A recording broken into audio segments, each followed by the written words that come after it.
Hi guys, welcome back to our channel on dogs things.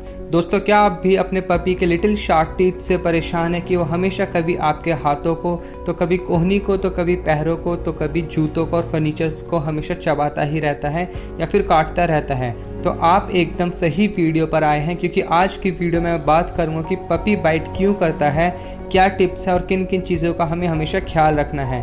तो आइए शुरू करते हैं आज के टॉपिक को, how to stop puppy biting. और अगर आपने चैनल को अभी तक सब्सक्राइब नहीं किया है तो प्लीज़ हमारे चैनल को सब्सक्राइब कीजिए।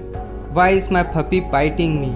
देखिए, सबसे पहले मैं आपको बताना चाहूँगा कि puppy biting is completely normal. एक बच्चे का या पपी बोल लीजिए, मैं बच्चा बोलता हूँ बेशक पपीज़ को भी, तो एक बच्चे का या पपी का काटना एक आम बात है। हम में से जितने भी लोग जो पपीज़ को पालते हैं और जो डॉग्स को पहले भी पाल चुके हैं, उन्हें मालूम है कि हम सबको इस चीज़ से गुजरना होता है जब पपीज़ बाइट करते हैं या फिर च्यू करते हैं। क्योंकि जो पपी होता है उसे इस दुनिया के बारे में बिल्कुल भी नहीं पता होता, जस्ट लाइक ह्यूमन किड्स, कि वो किसी भी चीज़ को उठाकर अपने मुंह में रख के खा लेते हैं।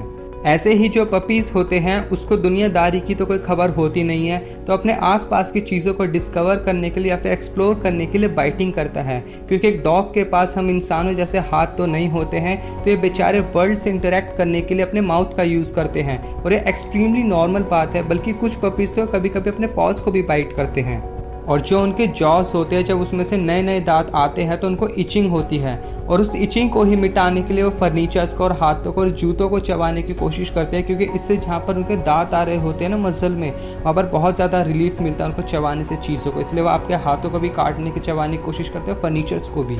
How long puppy biting last? Well, ये डिपेंड करता है ब्रीड टू ब्रीड पर, बट टिपिकली 3 to 6 मंथ्स तक पपीज़ आपके हाथों को और फर्नीचर्स को चबाना छोड़ देता है।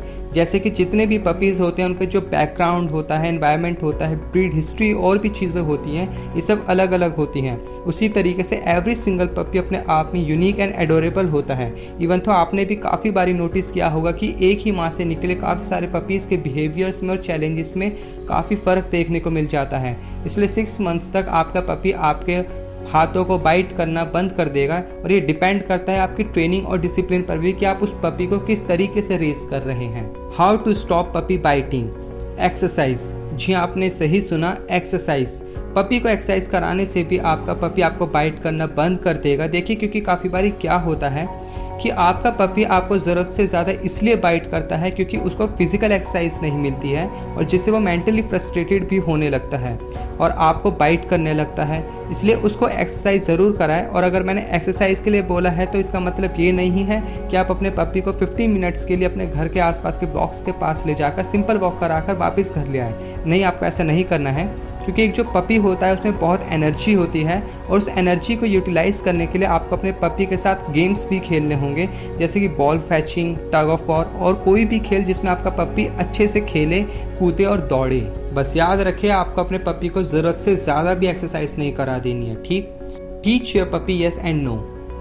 जब आपने अपने पपी को बेसिक ओबीडियंस की ट्रेनिंग देते हैं, लाइक सिट, स्टैंड, स्टे, तो जब आपको पपी आपकी बात मानता है, जैसे कि आपने अपने पपी को सिट बोला और वो आपके सिट बोलने पर बैठ जाता है, तो आप उसे येस बोलकर ट्रीट देते हैं।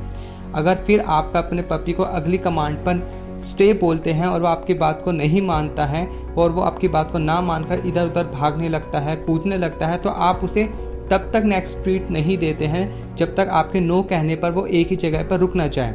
उसी तरीके से सेम वे में उसको एक आइडिया हो जाता है कि येस बोलने पर और नो बोलने में कितना बड़ा डिफरेंस है। इससे आपके पपी को इतना समझ आ जाएगा कि आपके येस बोलने पर उसने जो काम किया था वो अच्छा काम किया था, और आपने इस चीज़ के लिए अपने पपी को प्रेज भी करा और ट्रीट भी दी।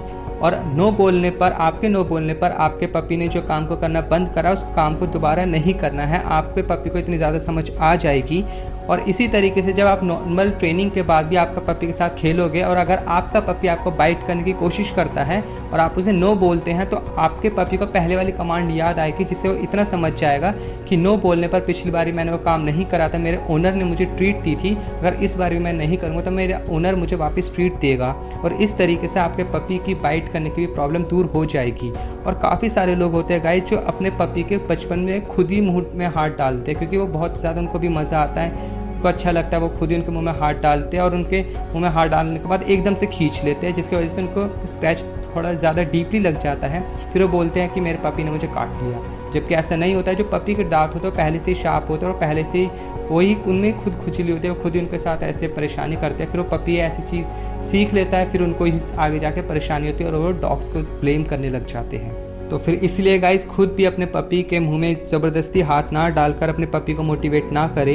एंड ट्रस्ट मी गाइस, ये येस एंड नो भले ही बहुत ज़्यादा छोटे शब्द हैं, लेकिन आपके डॉग के साथ आपके बड़े बड़े प्रॉब्लम्स को सॉल्व कर देगा। और आपको पपी शुरू में बहुत ज़्यादा लाइटली बाइट करता होगा, लेकिन अगर आप उसे नहीं रोकते होंगे तो आपके हाथों को या पैरों को तेज़ चबाने लगता होगा, जिससे ज़्यादा पेन होने लगता होगा। तो आप उसे शुरू में ही नो बोले और जब भी वो आपकी बात मान जाए तो आप उसे कोई ट्रीट दे या फिर गुड बॉय बोलकर प्रेज़ करें, जिससे वो ये चीज़ समझ जाए कि उसको ये चीज़ दोबारा नहीं करनी है। और जब भी आप अपने पपी के साथ जैसे खेल रहे हैं, फिर वो फैचिंग बॉल हो या फिर टग ऑफ वॉर हो या नॉर्मल उसके साथ कोई गेम खेल रहे हो और आपके नो कमांड पर भी वो आपकी बाइट करना नहीं बंद कर रहा, तो आपको उसके पास से उठकर चला ही जाना है, जिससे उसको इतना आइडिया हो जाएगा कि अगर वो आपको बाइट करता रहेगा तो आप उसके साथ नाराज़ हो जाएंगे और आप उसके साथ अगली बारी गेम नहीं खेलेंगे। इससे वो काफ़ी हद तक आपकी चीज़ों को समझ जाएगा और आपको बाइट नहीं करेगा। और गाइस सिर्फ येस एंड नो बोलने से ही सब कुछ नहीं होता, क्योंकि आपके नो बोलने पर वो आपको बाइट करना बंद कर देगा तो फर्नीचर्स को चबाने लग जाएगा, और आप अगर फर्नीचर्स को भी बना करेंगे तो वो शूज़ पर चला जाएगा चबाने के लिए, बट वो किसी ना किसी चीज़ को चबाएगा ज़रूर। इसलिए मार्केट्स में काफ़ी तरीके के टॉयज़ होते हैं, जैसे कि नॉन टॉक्सिक बोन्स होते हैं, साउंड डक होते हैं, जो पपीज़ को काफ़ी ज़्यादा पसंद होते हैं। और अगर आपका पपी छोटा है तो आप उसे च्यू स्टिक्स भी दे सकते हैं, और अगर आपका पपी बड़ा है 3 मंथ से ज़्यादा बड़ा है तो आप उसे कैल्शियम ची बोन्स भी दे सकते हैं, depend on the puppy breed you have. और गाइज आपको अपने पपी को बिल्कुल भी नहीं मारना है, क्योंकि मारने से आपका पपी और भी ज़्यादा अग्रेसिव हो जाएगा, जिससे आपको ही आगे चलकर परेशानी हो जाएगी। इसलिए मारना बिल्कुल भी नहीं है अपने पपी को। आप उसे सिर्फ ट्रेन करिए और अदर ह्यूमंस एंड डॉग्स के साथ केयरफुली सोशलाइज भी कराइए, और आपकी ट्रेनिंग की कंसिस्टेंसी एंड पेशेंस के साथ आपका पपी डेफिनेटली आपको बाइट करना और फर्नीचर्स को चबाना छोड़ देगा। इसलिए पेशेंस रखिए, जो कि सबसे ज़्यादा ज़रूरी है। और हाँ गाइस, जब आप अपने पपी को किसी ट्रस्टेबल एंड रेपुटेटेड ब्रीडर से लेते हैं तो जो प्रेग्नेंट जो फीमेल डॉग होती है वो ऑलरेडी वैक्सीनेटेड होती है, जिससे पपी के बॉर्न होने के बाद 3 मंथ्स तक अगर पपी के मुंह से आपके स्किन पर कोई दांत वगैरह लग जाता है, कोई स्क्रैच वगैरह लग जाता है, तो कोई परेशानी वाली बात नहीं होती है। और वैक्सीनेशन का जो एंटी रेबीज़ का जो वैक्सीनेशन होता है वो 85 to 90 डेज़ पर लग जाता है। इसलिए अगर 85 to 90 डेज से पहले कोई बॉडी पर कट लग जाता है तो आप उसे प्रॉपरली क्लीन वाटर से साफ़ कीजिए, अपने ज़ख्म पर डिटॉल को लगाइए, और अगर आपका जो चोट है वो कुछ ज़्यादा ही डीप कट गया है तो आप उस पर ज़्यादा से ज़्यादा टेटनस का इंजेक्शन लगा लीजिए, दैट्स ऑल। और 85 to 90 डेज़ पर वैसे भी एंटी रेबीज़ का जो 3rd वैक्सीनेशन होता है आपके पपी को लग जाता है। जैसे आपको मालूम है, फर्स्ट वैक्सीनेशन 45 डेज़ पर होती है, सेकंड वैक्सीनेशन 65 डेज़ पर और 3rd वैक्सीनेशन 85 डेज़ पर होती है। और हाँ गाइस, इस चीज़ का सबसे ज़्यादा ख्याल रखें कि आपके घर में जब पपी होता है वो अपने आसपास हर फर्नीचर को और वायर्स को चबाने की कोशिश करता है। इसलिए आप अपने फर्नीचर्स पर ध्यान दें कि फर्नीचर्स में से कोई भी कील वगैरह, कोई भी जंग खाई हुई कील, कैसी भी तरीके की कील ना निकल रही हो, जिससे वो उसको अगर चबाए तो उसके मुंह पर चोट लग जाए, या फिर कोई भी तरीके की वायर नीचे ना लटक रही हो जिसमें करंट दौड़ता हो, जिससे अनफॉर्चुनेट एक्सीडेंट हो सकता है which will cause to death of the puppy. तो दोस्तों, ये थी हमारी आज की वीडियो, how to stop puppy biting. I hope आपको वीडियो अच्छी लगी होगी और इस वीडियो के माध्यम से आपको एक अच्छी जानकारी भी मिली होगी। अगर आपको वीडियो पसंद आई हो तो प्लीज़ हमारे चैनल को सब्सक्राइब कीजिएगा। आपका एक सब्सक्राइब मेरे लिए बहुत ज़्यादा कीमती है। मिलते हैं आपसे नेक्स्ट वीडियो में। टिल द टाइम, नमस्ते एंड जय हिंद।